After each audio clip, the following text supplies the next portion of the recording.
E, finalmente, questões relacionadas à temperatura. Então, a gente tem uma estratificação da variação da temperatura no ambiente marinho, não só a temperatura, a gente também tem uma estratificação da salinidade. Quando a gente for falar de estuário, a gente vai ver essas características diferentes quando comparado a regiões costeiras, tanto na parte interna da região costeira, quanto na parte externa e a região pelágica. Mas aqui a gente vai falar sobre a temperatura, tá? Então, o que a gente vê? Que as amplitudes de temperatura, elas variam dependendo da localidade no oceano. Então, aqui, basicamente, a gente vê a amplitude que a gente encontra no ambiente terrestre. Então, existem locais que chegam a 58 graus de temperatura e locais que chegam a 88 negativos de temperatura. Logicamente, os animais estão adaptados a essas variações. Agora, olha quando a gente vê em regiões próximas do continente, tá? Na região costeira e nas regiões de mar aberto, certo? Quanto mais para fora da região costeira, menor a sua amplitude. Então, na região costeira, a gente tem ambientes com variação de menos 2 graus até 40, uma amplitude de 42 graus, enquanto que em regiões de mar aberto vai de menos 2 a 32 graus, com amplitude de 34. Essa variação ela vai ser maior também, não só pela proximidade em relação às regiões continentais, mas também em relação à variação da latitude. Logicamente, a gente vai ter modificações de amplitude em regiões equatoriais, tropicais, subtropicais e polares, por exemplo. Tá? Então, a gente tem variações da temperatura, e essas variações ela tem mudanças de amplitude ao longo, né, do corte horizontal do oceano, mas também a gente tem variações em termos de períodos, variações por influências diárias, variações por influência sazonal, variações por influências anual. A gente tem um oceano, como eu já mostrei para vocês, sofrendo variação da temperatura ao longo do ano, as estações do tempo, tá? A gente tem períodos de ação de maior, por exemplo, de El Niño, Laninha, né? As modificações do deslocamento da zona de convergência intertropical, isso vai modificar de forma bem evidente alterações de temperatura, alterações também de salinidade, tá? Isso quando a gente pensa na região superficial, mas quando a gente pensa nas regiões mais profundas, tá? É quase isotermal, ou seja, não tem variação da temperatura. Beleza? Os animais estarão adaptados a esse tipo de vida. Tá? Então vamos lá. Espécies de água fria versus espécies de água quente. Então vamos pensar aqui num peixe que vive aqui na região equatorial com peixe que vive na região subtropical, ou um crustáceo. Tá? O que a gente percebe? A literatura nos mostra o quê? Tá? Então, esses peixes de água fria, os animais eles são menores na água do mar mais quente. Então, imagine o que a gente chama de tamanho assintótico. São os tamanhos maiores. Normalmente, a gente pega populações aqui, as populações do ambiente equatorial, eles têm tamanhos menores do que regiões de águas mais frias. Professor, por que os animais de água mais quente, os peixes, por exemplo, são tamanhos menores, né, dentro da população do que águas mais frias? Aí vamos aqui para trás, tá? São animais que têm variação de metabolismo. Então, quanto maior a variação da temperatura, quanto maior a temperatura, maior o metabolismo do animal. Existem leis, existem propostas que falam sobre isso, né? As regras de Bergman é uma delas, tá? Então, animais que vivem em ambiente tropical, teoricamente, eles têm metabolismo maior e eles crescem mais rápidos. Se eles crescem mais rápidos, eles vivem menos tempo e eles ficam em tamanhos menores. tá? Logicamente, eles se reproduzem com maior frequência. Então, em ambientes mais frios, eles vão crescer mais lentamente, eles vivem mais tempo, eles chegam a tamanhos maiores e eles reproduzem de forma sazonal, principalmente em períodos próximos de temperaturas quentes, primavera e verão, tá? Os pequenos organismos eles vão ter maiores apêndices em águas mais quentes, por causa da viscosidade e densidade, já falei isso para vocês, tá? Agora, em termos de diversidade, a gente vai ter mais espécies em águas marinhas mais quentes. Em compensação, a gente vai ter maior biomassa em água do mar mais fria, principalmente em áreas de ressurgência, que é o que eu já falei. Então, ambiente tropical, maior diversidade. Ambiente subtropical, menor diversidade, maior biomassa. Então, essas são as regrinhas que normalmente a gente encontra na literatura quando estuda esses organismos marinhos, tá? Continuando em termos de adaptações, a gente vai ter outras terminologias, ou chamados animais estenotérmicos e térmicos. Então, imagine esse animal vivendo dentro do estuário, próximo da região costeira, animais que vivem em poças de maré, por exemplo. Poças de maré é um ambiente que muda radicalmente a temperatura da água. Então, aqueles animais que estão adaptados a viver em poças de maré, eles têm que ser euritérmicos, que são quem? Os organismos que existem a grande variação da temperatura. Maré encheu, a água está fria, invade aquela piscininha, a maré seca, aí o sol começa a bater nessa piscina, evaporação grande, a água aquece, aquece, aquece. Então, esses organismos que vivem em poças de maré devem ser euritérmicos, têm que ser euritérmicos. Lógico, vivendo em ambiente tropical, tá?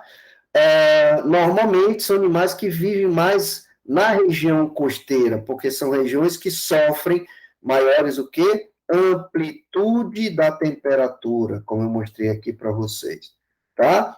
Estenotérmicos são aqueles que existe a pequena variação da temperatura, são aqueles que normalmente vivem em mar aberto, onde a amplitude da temperatura é menor, tá? Então, temos que pensar nessa questão de estenotérmico e eulitérmico, tá?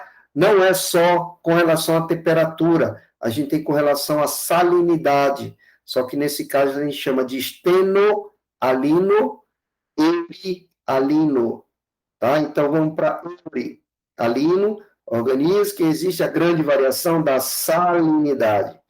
Por exemplo, ambientes estuarinos, tá? Ele tem que estar adaptado a uma amplitude de salinidade muito grande. Estenoalino, organismos que suportam apenas pequena variação da salinidade. Normalmente vivem em mar aberto, em eurialino, normalmente vivem em águas costeiras, por exemplo, ambientes estuarinos. Tá? Então, existem essas definições que vocês vão ter a possibilidade de estudar com maior detalhe a parte fisiológica, por exemplo, na disciplina de fisiologia, certo? E aí, falando sobre essa questão, né, de compostos soluto e solvente, a gente tem que pensar que esse animal vive num ambiente que tem variação de concentração entre soluto e solvente. Por quê? Porque muitas vezes ele está dentro do estuário, e na maré cheia a salinidade é menor, se a salinidade é menor, a concentração de soluto é menor. Já no ambiente de água salgada, na região costeira ou região oceânica, você tem uma salinidade maior. Então, esses animais, eles têm que estar adaptados à variação desse controle osmorregulatório, da quantidade de solvente, da quantidade de soluto no interior do corpo, tá? E, logicamente, você tem um momento de equilíbrio. Se o animal ele não tem controle osmorregulatório, teoricamente, ele vai ter a quantidade de solvente e soluto a mesma no ambiente marinho, principalmente os pequenos organismos, tá? Então, vamos lá. A gente tem áreas de baixa concentração, áreas de alta concentração. Então, você tem ambientes hipotônicos, ambientes hipertônicos. e dependendo desse tipo de ambiente e de uma película semipermeável, dividindo esses dois ambientes, a gente vai ter a difusão, a gente vai ter entrada de água do meio, a entrada do meio mais concentrado para o menos concentrado, e também a entrada do soluto, tá? Para sempre o objetivo de ter um equilíbrio da quantidade de soluto e solvente no ambiente externo e interno. Então, você tem uma membrana celular permeável, que nessa membrana vai passar nutrientes, vai passar também resíduos metabólicos, vai passar também gases, vão passar um conjunto de substâncias do meio externo para o meio externo. O animal tem que ter um controle disso aí, tá? Para o animal não perder água, muita, para o animal não encher muito de água, estourar, dependendo se ele está no ambiente marinho ou de água doce. Tá? Então, eu falei para vocês aquela capacidade de difusão, os pequenos animaizinhos, basicamente, eles têm variações iguais, ou concentrações iguais no ambiente marinho, mas os animais maiores, eles têm que ter uma capacidade de regulação dessa quantidade de solvente e soluto no ambiente. Tá? E isso está relacionado com a chamada pressão osmótica, com a membrana semipermeável, e aí o animal tem a capacidade de ter uma quantidade maior de soluto, ou seja, ele ser hipertônico, com alta salinidade, ou ele ser hipotônico, com baixa salinidade.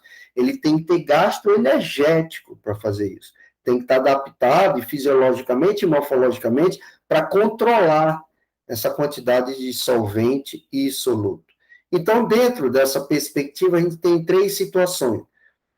O animal está isotonicamente, ou seja, internamente, a mesma concentração de soluto e solvente com o meio externo, ou hipertônico, tá? Que é hipertônico, ele tem uma quantidade grande de soluto, ou hipotônico, uma quantidade baixa de soluto, que no caso aqui a gente vai falar de sal, tá? Água do mar, certo? Então, vamos lá.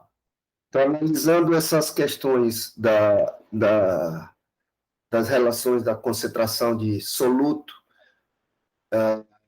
entre os animais e o meio, né? Vamos usar como exemplo aqui peixes. Então, a gente tem exemplares de peixes marinhos e exemplares de peixes de água doce, tá? Partindo dessa perspectiva que o corpo do animal ele está adaptado a viver num ambiente de maior ou menor concentração de sal, esses animais eles devem ter uma modificação no sistema osmorregulatório. Né? Então, os órgãos responsáveis pelo controle osmótico, como na produção da urina, como é o caso dos rins, né, os glomérulos, chamados glomérulos, as estruturas que fazem a ultrafiltração, alguns desses grupos vai ter glomérulos grandes, outros vão ter glomérulos pequenos. Vocês vão ver isso com mais detalhe na disciplina de fisiologia, justamente pela necessidade de um maior controle, né, de entrada e saída, tanto de soluto quanto de solvente do corpo do animal.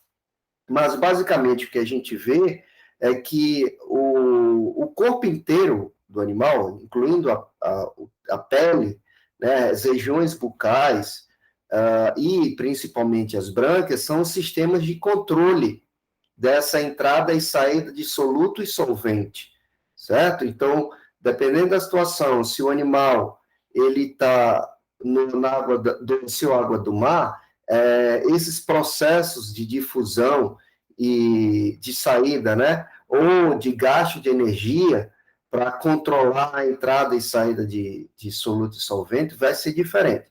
Então, vamos fazendo passo a passo uma analogia entre o peixe que vive na água doce e o peixe que vive na água do mar. Tá? Então, aqui de cima é um peixe que está na água doce. Então, se a água doce, a concentração de sal é menor em relação ao corpo do animal, então a gente tem um animal aqui hipertônico.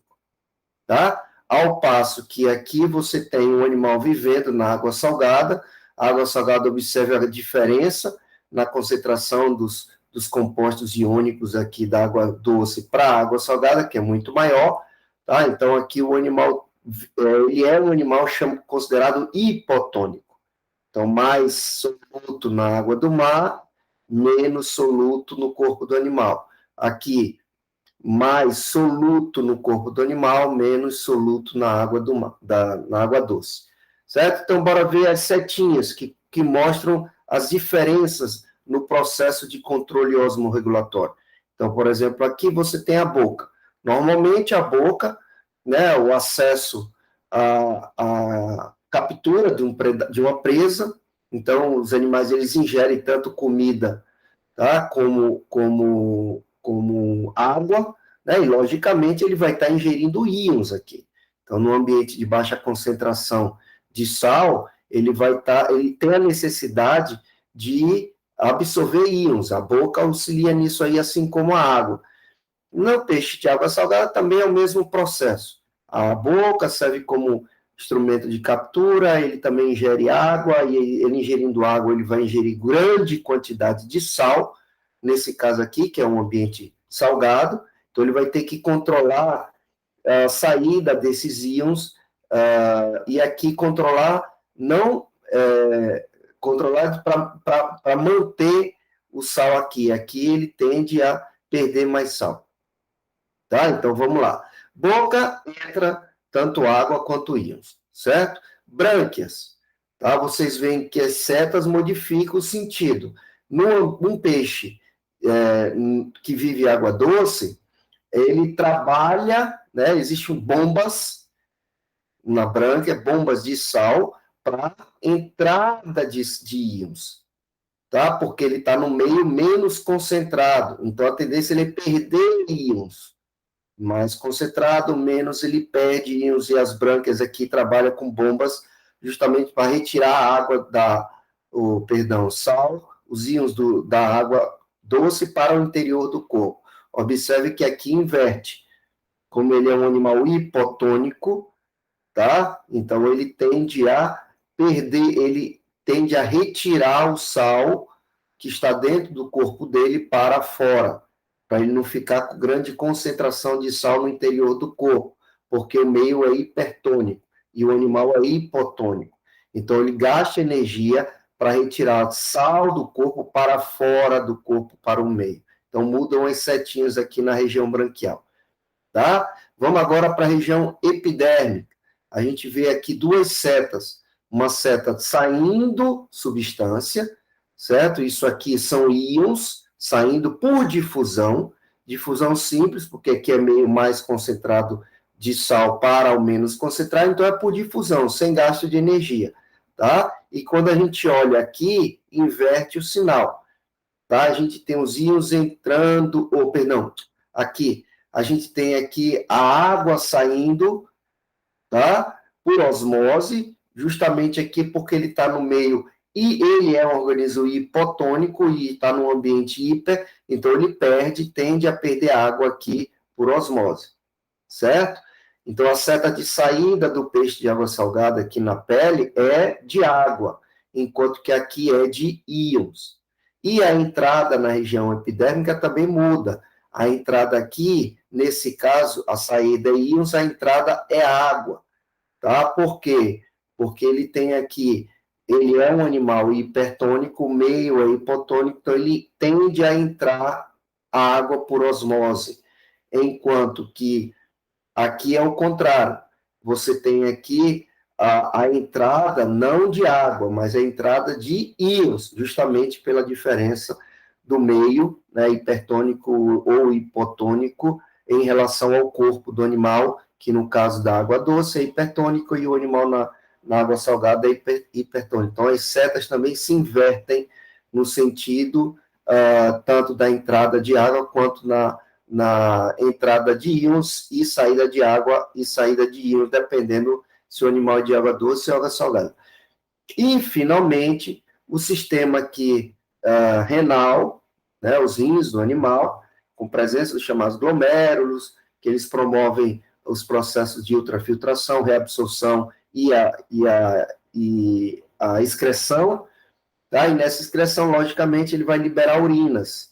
E essa urina, ela vai ter composição diferente, tá? Então, vamos imaginar aqui, nesse primeiro aqui, o animal, ele tem uma característica de ser hipotônico. Então, se ele tem hipotônico, ele vai ter menos concentração de sal em relação ao meio externo. Então, o fato dele ter uma maior e uma menor concentração entre soluto e solvente vai fazer com que ele tenha variações na concentração de sais, tá? E também na quantidade dessa urina.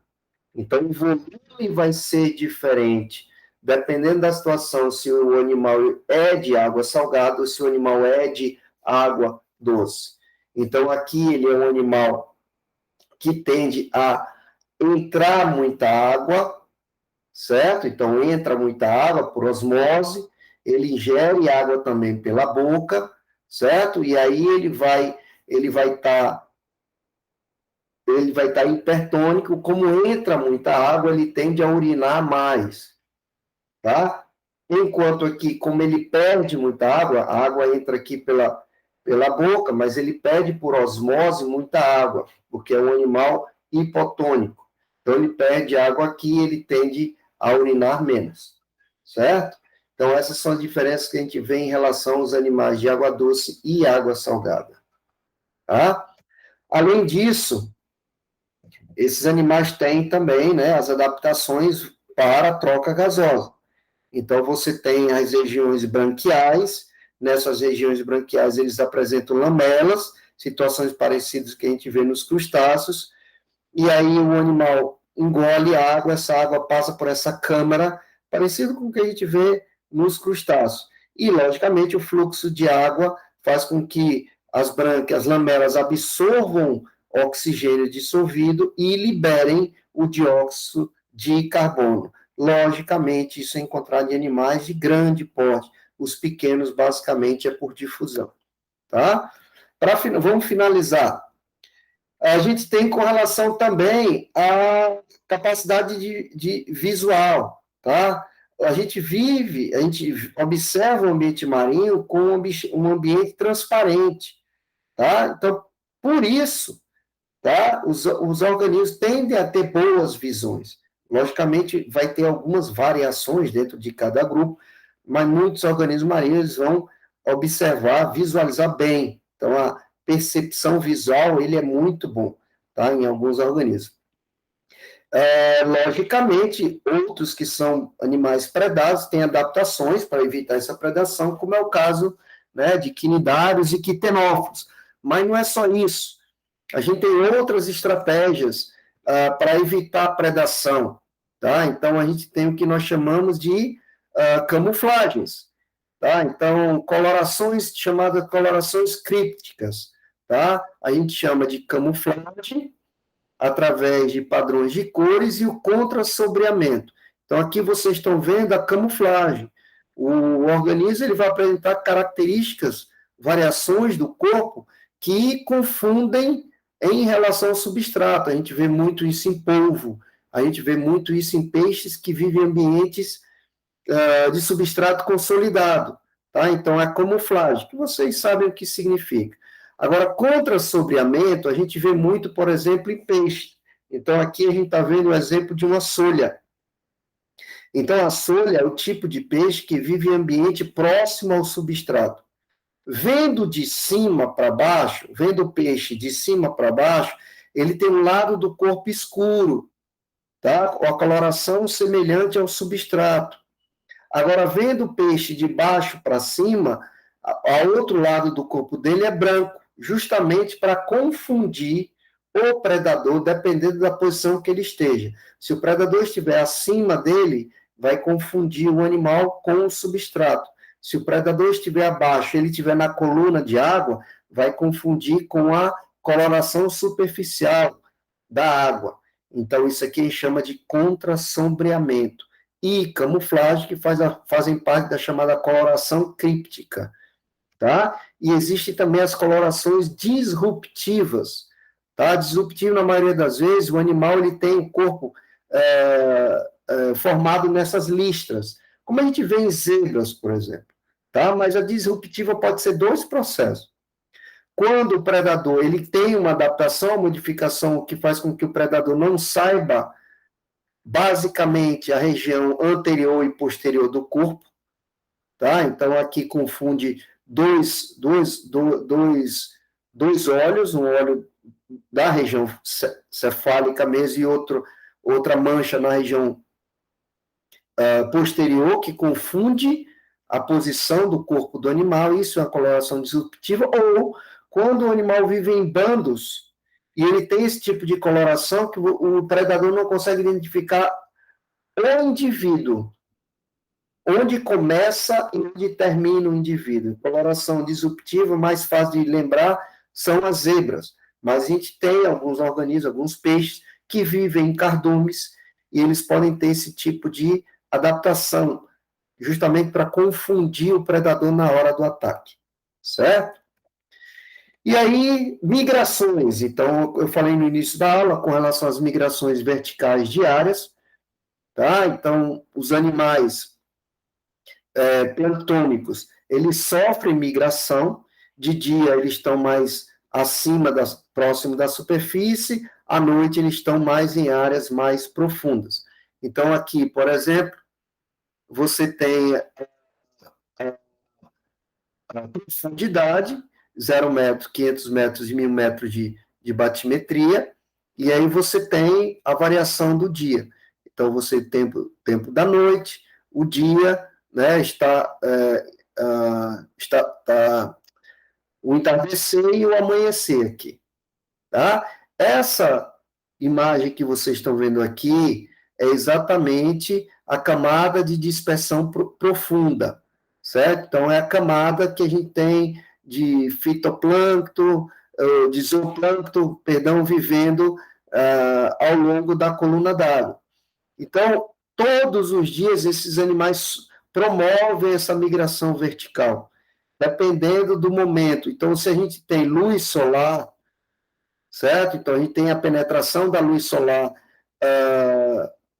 de forma até a zona fótica, vamos dizer assim, que vocês vão ver daqui a pouco, esses animais eles vão estar em regiões mais profundas, tá? Conforme vai entardecendo, eles vão indo para a superfície. Na região, no período da noite, esses animais estão mais nas camadas superiores, tá? E quando volta a amanhecer, essa camada de dispersão profunda, eles começam a promover a sua migração mais para regiões profundas. E, logicamente, a gente tem uma gama de predadores vivendo e capturando esses organismos durante o ciclo do dia.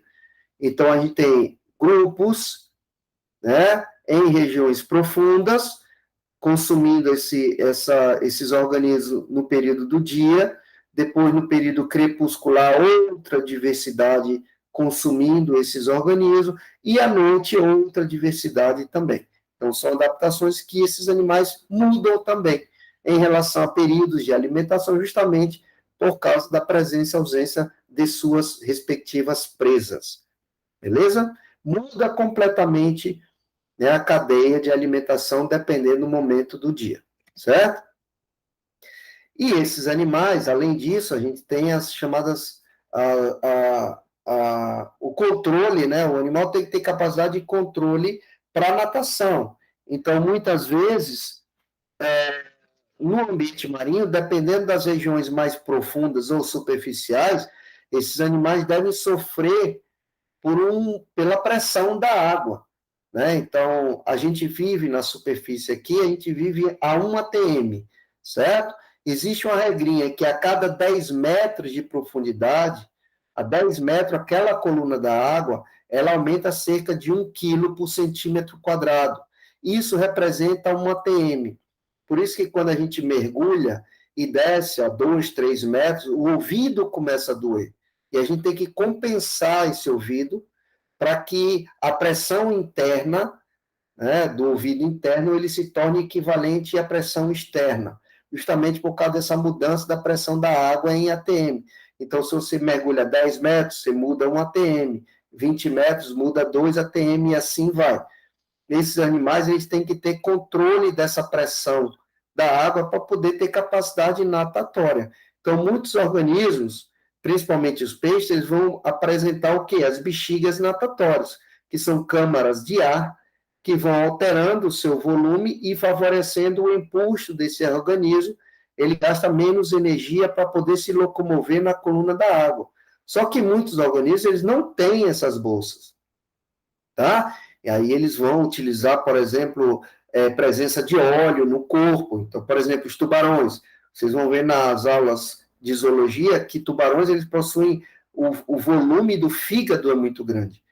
E esse fígado, ele concentra uma quantidade muito grande de óleo, justamente para ajudar esse animal na flutuabilidade nessa coluna da água, certo? Outras adaptações agora relacionadas à pressão, tá, interna na água, certo? E para finalizar, para dar segmento para a aula de sexta, a gente vai falar sobre as divisões do ambiente marinho. Então, eu costumo dizer assim, eu gosto de dividir, apresentar uma divisão horizontal na região superficial, uma divisão vertical, que é a divisão relacionada à batimetria, e a divisão horizontal na região profunda, tá? Então, vamos lá. Na divisão horizontal, na região superficial, a gente tem o chamado ambiente pelágico, tá? Esse ambiente pelágico é o que nós chamamos de mar aberto. Então, quando eu falar no ambiente pelágico, a gente vai estar na região de mar aberto, tá? Só que aí a gente tem duas províncias.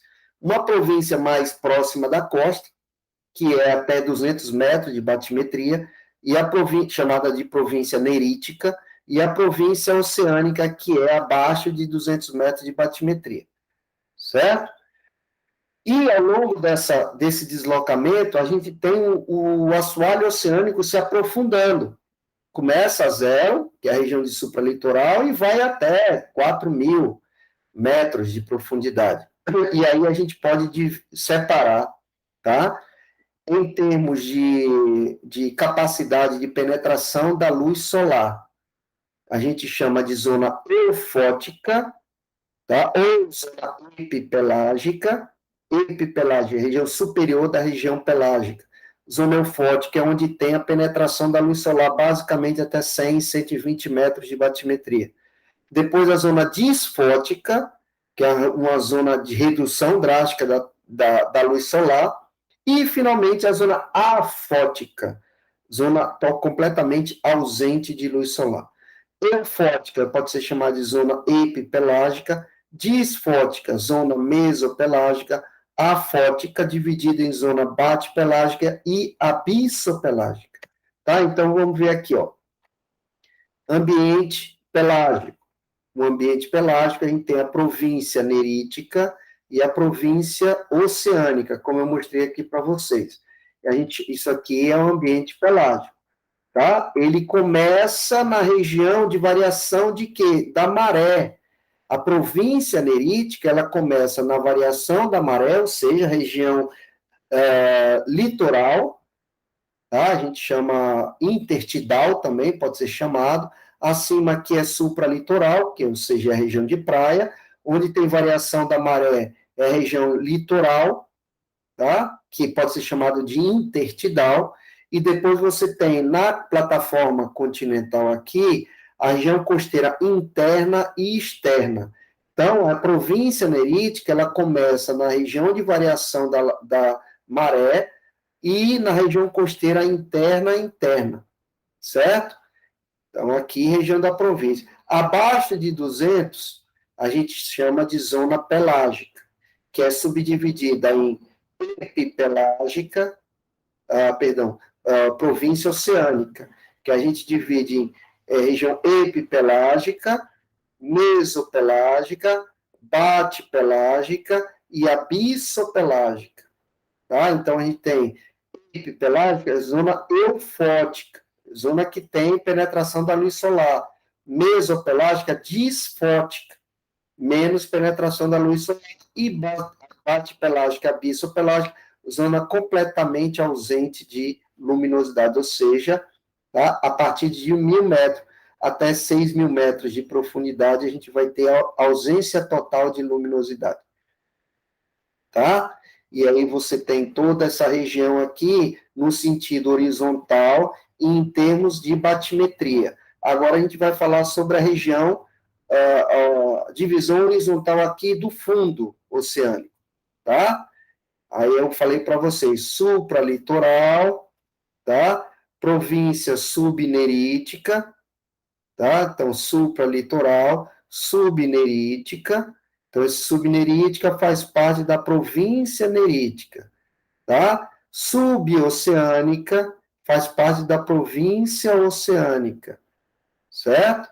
E aí vai, zona supralitoral, que não tem água, a subnorítica, que é a zona de litoral de variação de maré, como eu já falei, sublitoral, que é a interna e externa, e as províncias suboceânicas, regiões mais fundas, que chama zona batial, zona abissal e zona adal, tá? Zona batial, zona abissal e zona adal. Isso está relacionado com a batimetria. Zona batial, ambiente bate-pelágico. Zona abissal, ambiente abisso-pelágico. E zona adal, zona a regiões mais profundas das fossas nos ambientes marinhos, como, por exemplo, nas fossas das Marianas. Beleza? Então, mostrei para vocês aqui.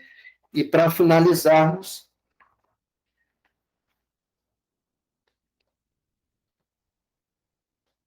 vamos falar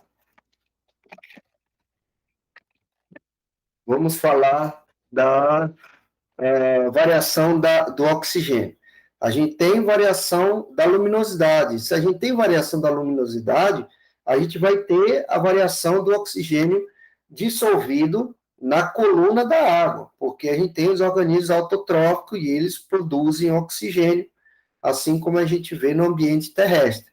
Então, a gente, observando primeiro aqui de oxigênio, a gente percebe uma alta concentração de oxigênio na região de zona epipelágica, ou seja, mais superior, tá? E aí existe uma queda brusca de oxigênio na região da zona mesopelágica, tá? Então, se a gente voltar aqui, epipelágica, mesopelágica, reduzindo drasticamente o oxigênio.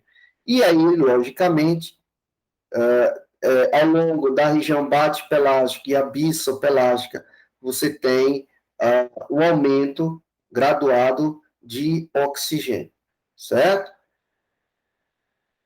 Essa região é uma região de consumo muito grande de oxigênio, certo? Nessas regiões mesopelágicas. E existe uma inversão com relação a nutriente. Então, nas camadas mais superiores da zona epipelágica, a gente tem basicamente a quantidade baixa de nutriente, tá? Então, na região da epipelágica, a não ser que tenha ressurgência, tá? Mas normalmente a gente tem baixa concentração de nutriente, ao passo que quando chega na região mesopelágica a gente tem um aumento dessa concentração de nutriente, e basicamente essa concentração não vai variar muito em relação à zona bate-pelágica e abissopelágica. Então a gente tem, lembram das termoclinas, né, variação brusca de temperatura e densidade da água, picnoclina, por exemplo, a gente tem também as variações de clima, de oxigênio e de nutrientes ao longo dessas regiões epipelágica, mesopelágica, bate-pelágica e abissopelágica.